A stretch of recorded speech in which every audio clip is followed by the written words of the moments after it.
Do you want to breathe easier and live better? Well, your indoor environment might be a health hazard just waiting to happen.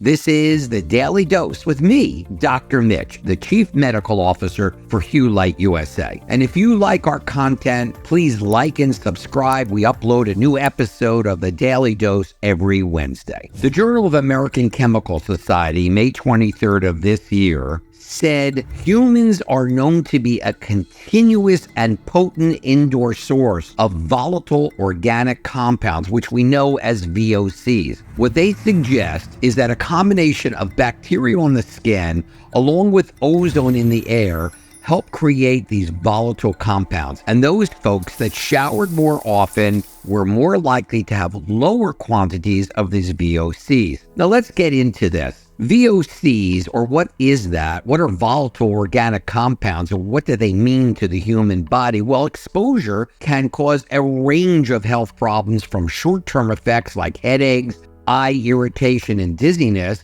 to actual long-term effects such as kidney damage, liver damage, and central nervous system damage as well. That's a lot. VOCs can accumulate to higher concentrations, increasing their harmful effects. Humans contribute to VOC emissions through their activities, including painting, solvents, cleaning products, air fresheners, and smoking. Cosmetics and home furnishings can even emit VOCs. And VOCs can react with other indoor chemicals, as we said earlier, like ozone, to form secondary pollutants like formaldehyde, embalming fluid. Ew. Well, let's talk of some of the things that also pollute our indoor air quality, such as human dander. Yes, humans have dander as well. It's tiny flakes of skin that we're always shedding, and it could be a severe source of allergies to many people. Microbial growth, a food source for dust mites and microorganisms, which also, by the way, produce waste products, and they can further degrade our air quality. And if you don't clean your HVAC systems pretty much monthly and change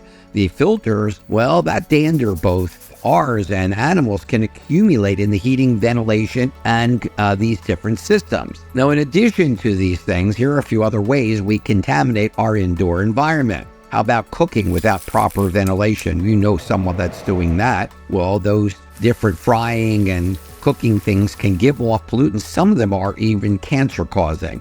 If you're frying or using a gas stove, you can particulate or give off these different particles and VOCs into the air if you're not using a good ventilated area. Lots of us love the smell in the house, and we burn candles and incense. These particles are often pollutants, and even sometimes these particles even use, for example, lead wicks, which is, of course, a significant problem. Air fresheners are a big problem as well, especially things like you plug in. Most of the time, although they give me a headache and they do make the air smell good to a degree, they are petroleum derivative. I don't have to tell you any more about that. And if you don't ventilate your house well enough, once in a while, open up all the windows, open the doors, let that good fresh air. You have seen, or probably have seen, that many times when they measure outside air quality versus inside air quality, the inside's much worse than the outside. And of course, then we clean and we use solvents and we use adhesives. People smoke or they vape indoors, and these type of things also add to the quality and issue too. And then pets, pets, as we started to allude to earlier, give off dander. Cats, dogs, and yes, certain long hair versus short hair have a problem. And by the way, if you have any type of moisture issue, you could have mold. In Florida, for example, it's not a matter if you have mold, it's a matter of how much. And of course, depending upon where you live, how much you air condition your house, how often you change filters, etc., can contribute to this pollution. Even furniture and carpet and even bedding can cause emissions into the air also, as they outgas these different things like formaldehyde. And sometimes a good plant, there are plants that actually can suck in the formaldehyde and help remove it. And for those of you that hate little pests in the house, well, who have pest control people that spray in the house, my hearty suggestion is that you have them do it around the outside of the house like we do, so it doesn't come in. I always give you a secret of the day. I didn't tell you earlier, but I'm telling you now. The secret of the day is How do we get rid of those VOCs? This new article in the chemical journal is suggesting we're giving off these volatile organic compounds ourselves. We ourselves are a product or a cause of it. So if they're in our system, other than showering, as the article said, let me give you the hint of the day. A micronized, ultra-filtrated,